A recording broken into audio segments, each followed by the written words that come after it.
Good day everyone. So, today together with my classmates we're going to discuss the steps to take in case of ship damage. So ship damage, immediate action is crucial.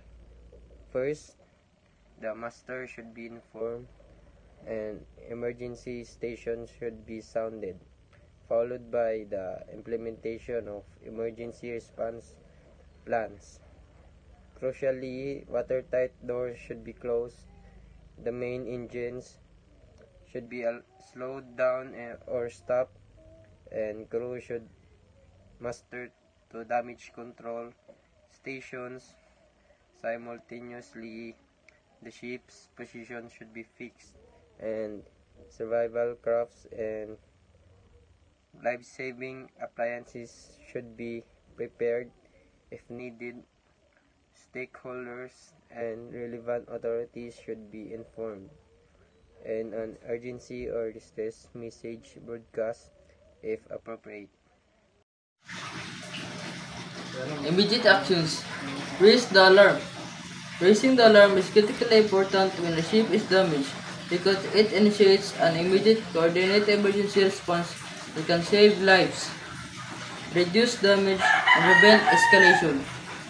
Here are the key reasons why raising the alarm is essential. Isolate the damage. Isolating the damage when a ship is damaged is critically important to contain the incident, protect the vessel, and ensure the safety of crew and cargo. Here, a detailed explanation of why isolating the damage is essential. Report to the master.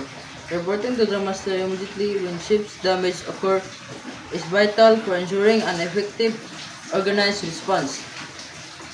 The master holds ultimate responsibility for the safety of the ship, crew, cargo. Here's a detailed explanation of why isolating the damage is essential. Report to the master. Reporting to the master is immediate when ship damage occurs is vital for ensuring an effective, organized response.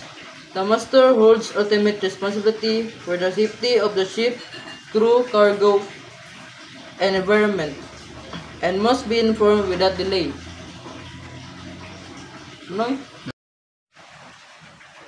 Steps to take action when ship damage occurs. Assess the situation. Determine the type of damage: hull breach, fire, flooding, grounding, collision, machinery failure, etc. Identify the location and extent of the damage. Check for secondary risk: fire, explosion, pollution, structural instability. Use ship monitoring system.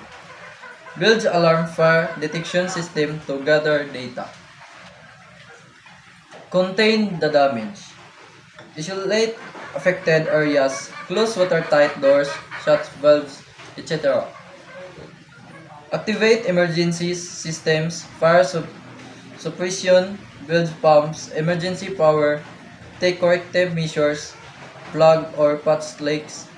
Use fire extinguishers or fix firefighting system. Secure loose objects and equipment. Notify relevant parties. Inform the master immediately if not already aware. Notify the company designated person ashore. Report to coastal authorities, port state control, or nearby ships if needed via VHF or GMDSS. Record the damage in the ships, log and via photo, video if safe to do so. Implement emergency response plan. Implement response plan is a followed ship safety management system or ASMAS. An emergency procedures manual mobilize relevant emergency response teams, fire team, Damage control, medical, communicate clearly and consistently with the crew, stabilize the ship, take actions to maintain or restore buoyancy, trim lace, and stability.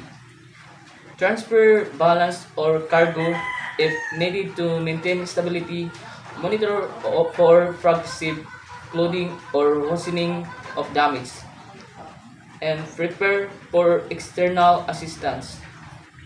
Is the title prepare external assistance? Prepare to receive help from res- rescue boats, tags, Coast Guard or Port Authority, and keep navigational information and ship documents ready for inspection. And facilitate safe boarding for surveyors or emergency personnel. Conduct a damage report.